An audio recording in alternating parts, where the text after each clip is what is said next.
primeira pergunta da noite. Serão distribuídas entre 7 perguntas, certo? Entre cada pergunta é possível uma réplica, né? E assim, consequentemente, uma tréplica do entrevistado. E a primeira pergunta da noite é: a Igreja Presbiteriana do Brasil reconhece que é possível possessão demoníaca nos dias atuais? Se sim, defina possessão demoníaca. Ok. Boa noite, gente. Vixe que tem muito café, viu? Agora eu animei.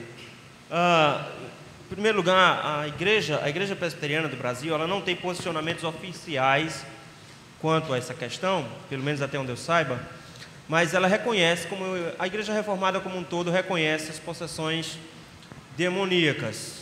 A gente precisa definir possessão demoníaca para diferenciar do que a gente tem visto hoje como popularmente possessão demoníaca. Como a própria psicóloga falou, é possível ter algumas manifestações que aparentemente são possessões demoníacas, mas não são.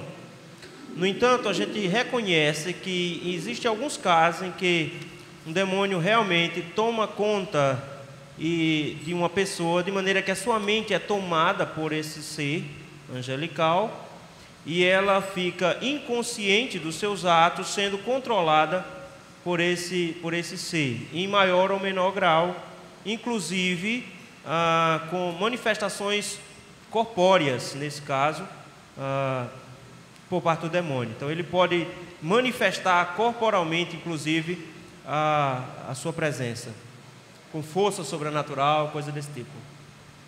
Deixa eu responder. A gente crê, pronto.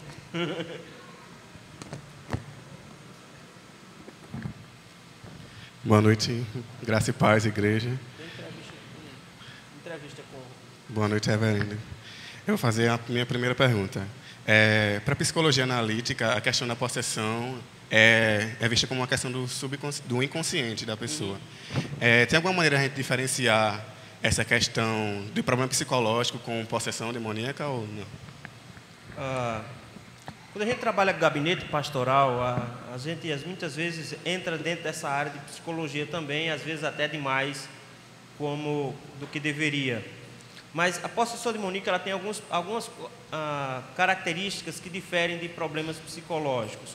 Como a professora falou, realmente existem alguns casos, principalmente dependendo da religião em que a pessoa frequenta, ela pode ser induzida a pensar que está possessa de demônios, ou de alguma maneira ela pode aparentar algo parecido por um problema, seja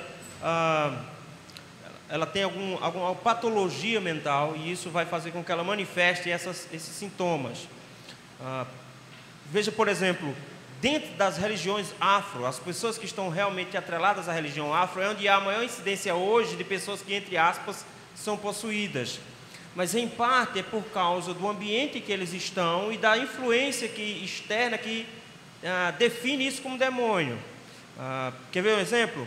A maioria dos demônios que são apresentados dentro dessas igrejas neopentecostais tem nomes de entidades afro, pombagira, coisa do tipo. Você nunca viu ninguém endemoniado por um duende, já que entre os europeus um duende é uma entidade maligna. Ninguém foi endemoniado por fadas, mas inclusive alguns grupos na Europa, eu creio que fadas também são entidades malignas, e eles têm medo dela. Mas não, aqui só por pombagira e coisa do tipo, tranca-rua, coisa do tipo. Por quê?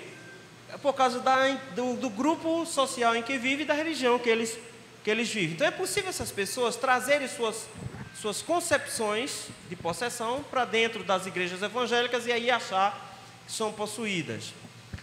Mas onde é que eu discordo dessa professora? É que em possessões demoníacas há características que fogem a problemas patológicos. Porque ela poderia dizer, não, o que essa pessoa tem na verdade é, digamos assim, um distúrbio de personalidade. Ela distorce a personalidade dela para criar uma coisa parecida. Ou ela tem múltipla personalidade, ela muda de pessoa, ela se torna várias pessoas ao mesmo tempo. Só que numa possessão demoníaca há manifestações diferentes a isso. A Bíblia fala muitas vezes em pessoas se ferindo. Nós vemos o endemoniado gadareno, ele se machucava, ele vivia recluso em cemitérios. Nós vemos uma criança se jogando em abismo e em fogueira por causa disso. Então, de alguma maneira, há um atentado contra a própria vida, em alguns casos. Não é questão de mudar de voz, mas existe um aspecto psicológico também nisso aí, onde essa pessoa que está endemoniada, ela tem informações que nenhuma outra pessoa teria. Por exemplo, ela pode falar uma língua que essa pessoa não conhece. E de repente ela pode fazer citações de textos bíblicos, por exemplo, na íntegra, quando essa pessoa não tem essa informação. Ela nunca decorou o versículo da Bíblia, ela pode citar um versículo da Bíblia. Então, no caso, desculpe interromper, então no caso, um dos sinais que a gente poderia definir se era uma possessão demoníaca ou um problema psicológico, seria hipoteticamente se essa pessoa que está sendo endemoniada, ela, por exemplo, citasse o Salmo 119 em hebraico. Isso.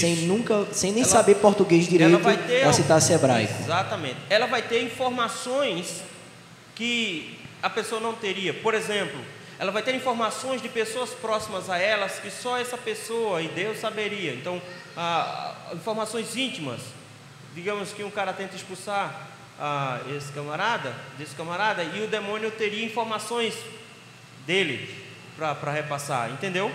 Então ela tem informações que ninguém mais tem, só ela tem. E ela tem conhecimentos que ninguém mais tem. Então isso que é vendido pelas igrejas que tem esses eventos que passam na televisão seriam pura balela. O demônio de lá é muito manso.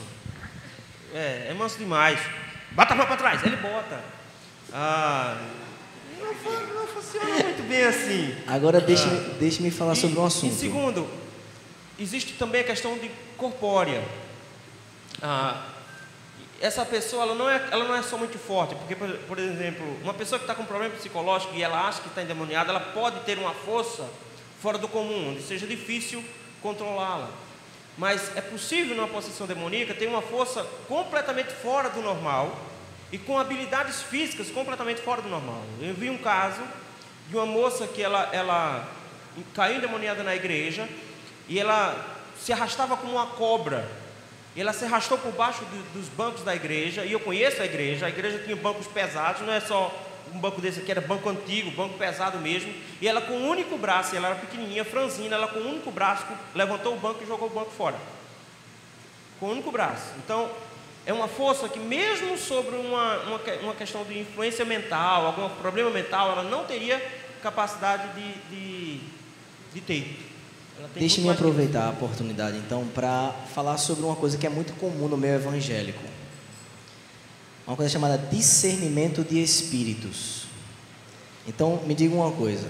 De acordo com a sua resposta, o senhor citou alguns sinais de uma diferença entre um problema patológico e uma possessão demoníaca.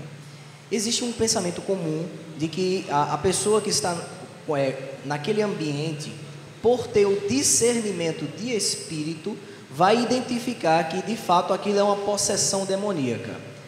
Isso de fato é verdade? O que é esse discernimento de espírito que a Bíblia se refere, que o texto se refere? Isso tem a ver com um caso desse de possessão demoníaca? Lá no texto de 1 João não tem nada a ver com se é um demônio ou se não é. O discernimento de espírito trata de outro assunto ali. Não creio que seja tão fácil assim distinguir uma coisa da outra, porque pode existir níveis nessa possessão. Desde a pessoa estar não possessa, mas oprimida, ela está sob ingerência satânica, onde ela é utilizada por Satanás para, por exemplo, falar. Nós vamos encontrar dois casos na Bíblia, e um esquisito até, que é quando Pedro fala para Jesus não dizer aquilo que ele está dizendo que é para a cruz, e Jesus diz que entende de imediato que aquela afirmação que ele está dando é por ingerência maligna, e diz: para trás de mim, Satanás. Nós temos outros casos também no livro de Atos, onde uma moça que também possessa faz afirmações sobre o apóstolo Paulo. Paulo reconhece nessas afirmações a ação de Satanás. Então, nós temos casos em que a pessoa fala, certo? Mas, exemplo, Simão o mágico. ele fala tentando comprar o dom do Espírito, e Pedro diz: você está falando pelo Satanás. Você desde o princípio tem tentado perverter a verdade do Senhor. Então notem que de alguma maneira essa pessoa fala, ela não aparenta possessão, mas a fala dela é uma fala demoníaca. Então eu creio que pode haver níveis distintos, desde uma opressão, de uma ingerência, até uma possessão propriamente dita, que é quando fisicamente a pessoa é possuída. E aí não creio que haja questão de uma caráter espiritual, onde eu tenho um dom de discernimento. Eu preciso somente das Escrituras. E as Escrituras vão me mostrar muito claramente onde está o limite. Eu creio que as Escrituras já são suficientes.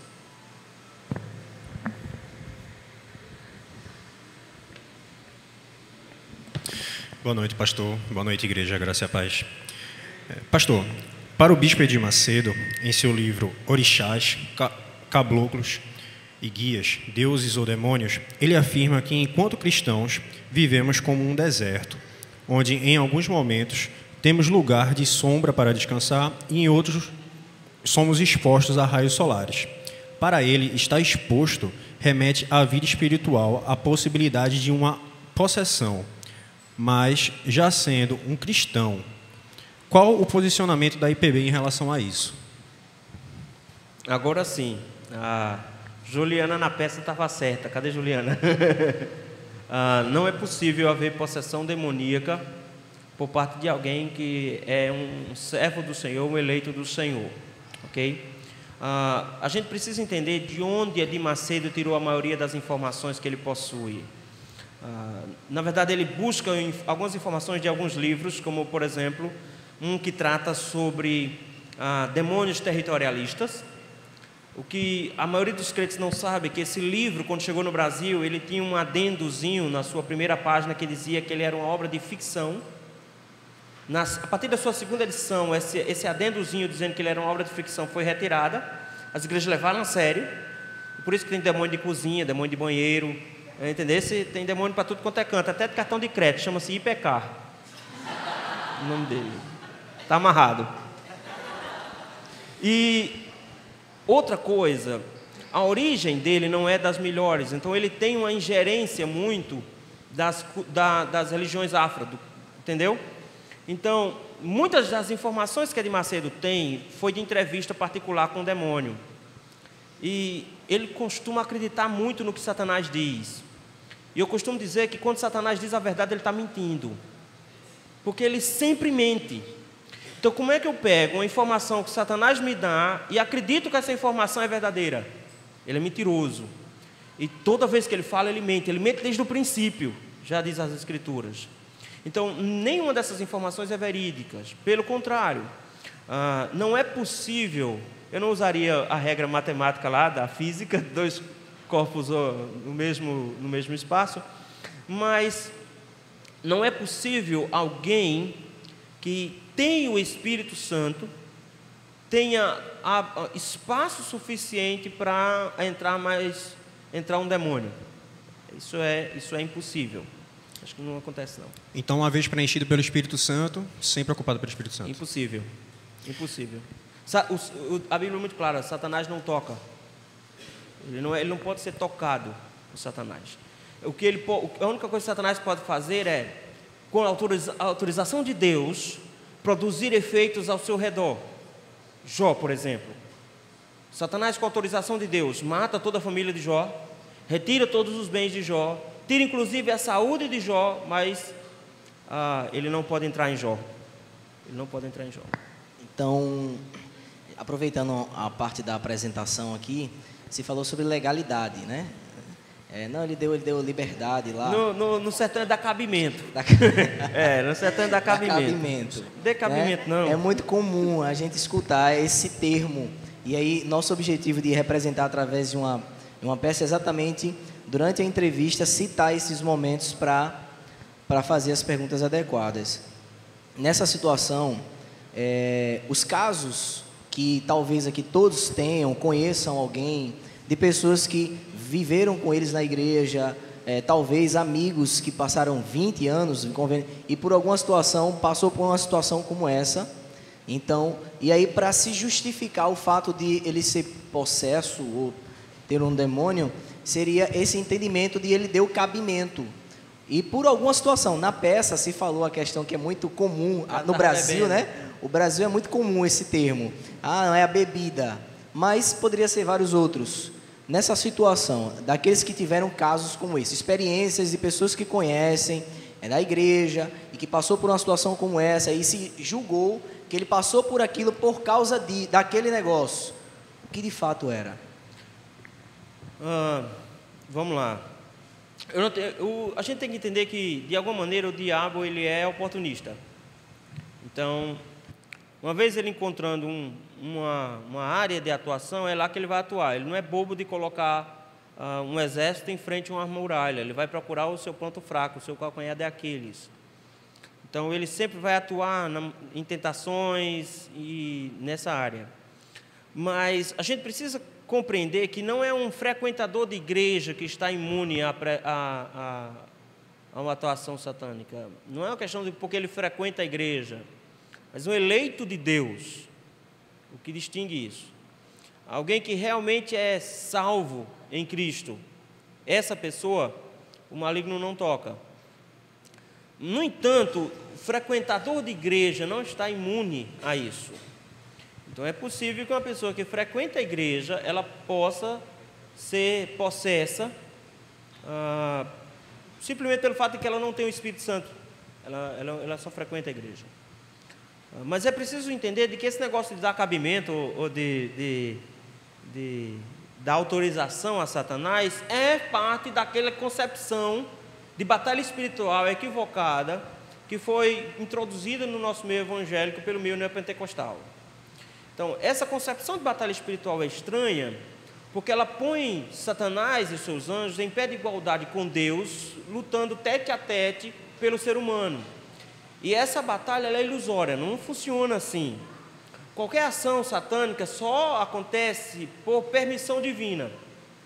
Então, não é a questão de que fulano deu permissão, então Satanás agiu nele. Satanás só age em alguém se Deus permitir, por algum propósito que só ele conhece.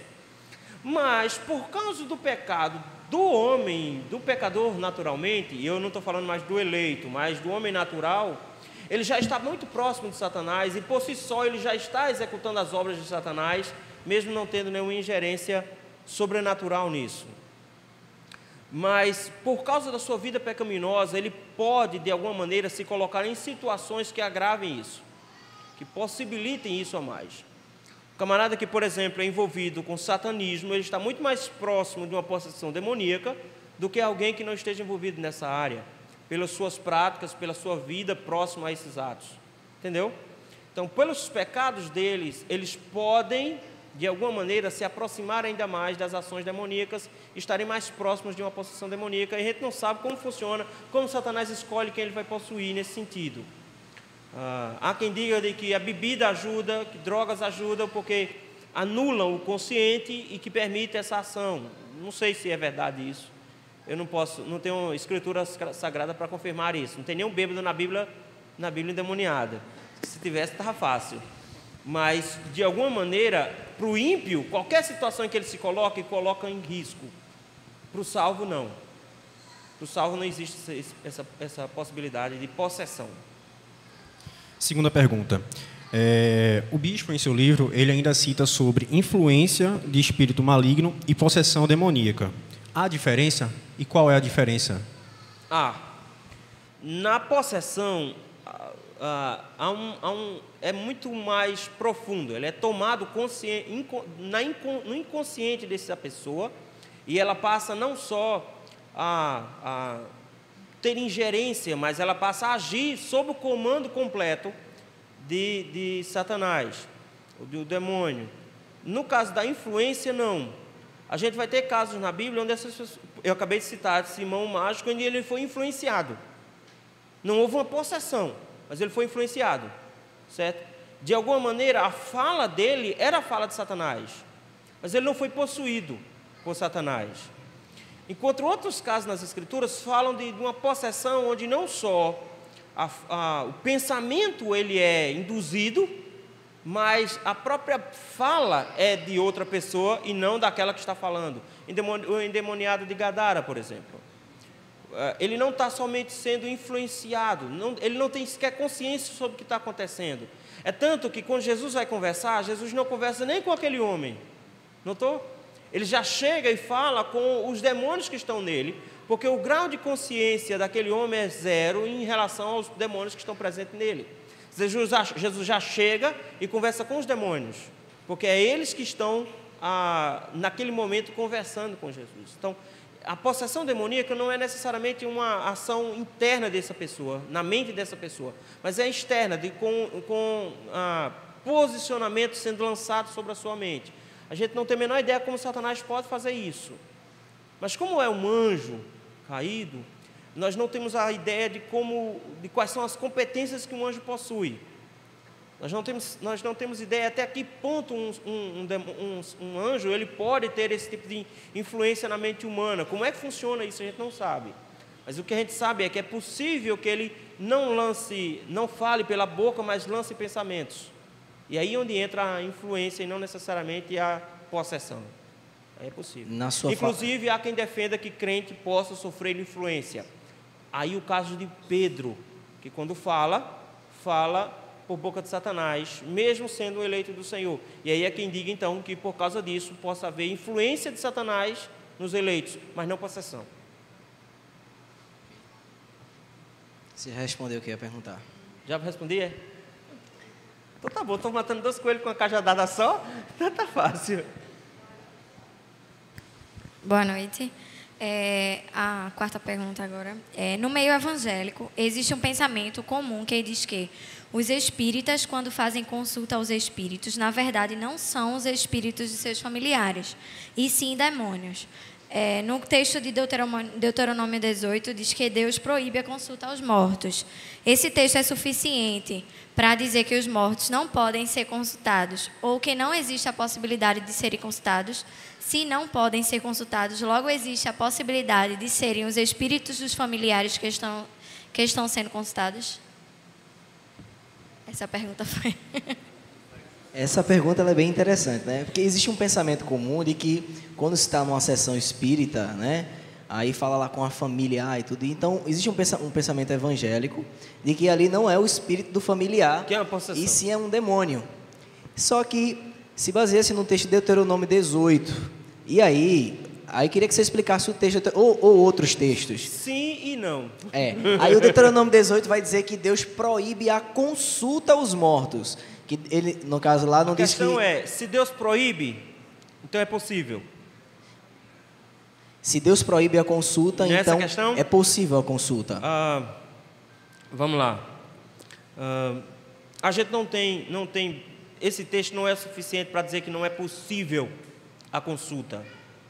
Porque o que ele tem é uma proibição à consulta. Então, o texto não está preocupado em tratar se pode ou não pode acontecer isso. A meu ver, o texto ele está preocupado em dizer: vocês não podem entrar nessa de consultar. Só que nas Escrituras nós não temos um único caso em que uma consulta a mortos foi válida. Nós temos o caso da pitonisa, que Saul consulta, mas eu não creio que ali foi Samuel. Eu não creio que foi Samuel. Então eu não creio que exista base bíblica para provar que isso é possível. Mas esse texto não é suficiente, porque ele deixa a abertura dizendo: se Deus proíbe, então dá para fazer. Mas Deus proíbe ter outros deuses, mas de outros deuses não existe também, não é? Então, eu prefiro acreditar que não seja possível essa consulta, com base em outras colocações, por exemplo, usando uma parábola. Eu sei que é bem complicado usar essa parábola, mas usando a parábola que Cristo conta, dizendo que não há comunicação entre Lázaro e as pessoas da terra naquela parábola. Então é possível que o que ele esteja dizendo não dá para se comunicar. O que é que eu posso conceber disso aí? É que a Bíblia também me diz que Satanás ele é astucioso e ele é um imitador de primeira qualidade. Ele sempre imita em tudo. Nesse sentido, se ele pode se transformar inclusive em anjo de luz, Por que ele não poderia imitar, digamos, um sotaque? Por que ele não poderia imitar uma maneira de tratar? Por que ele não poderia imitar uma letra, por exemplo, no caso de uma psicografia? Então, eu creio que nesses casos, o que acontece realmente é que existe uma imitação por parte de Satanás para conduzir essas pessoas ao engano, ou para mantê-las no engano. Mas também pode haver uma inocência, entre aspas, uma ingenuidade dessas pessoas, que por se colocarem nessas situações, elas já se colocam na posição de serem enganadas. Lembre-se que um dos fatores que leva as pessoas a serem enganadas em fraudes é a ingenuidade na aproximação. Essas pessoas, elas por si só, elas já estão abertas àquela crença.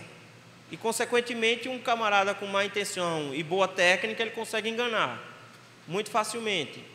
Mas, em alguns casos, eu creio que seja Satanás mesmo fingindo ser aquela pessoa para manter aquela pessoa no erro. Manter aquele parente no erro.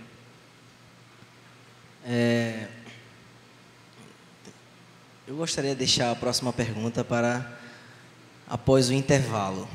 Você já começou a responder a próxima pergunta, mas a gente vai ver lá o Samuel, 1 Samuel 28, aquela questão lá da pitonisa.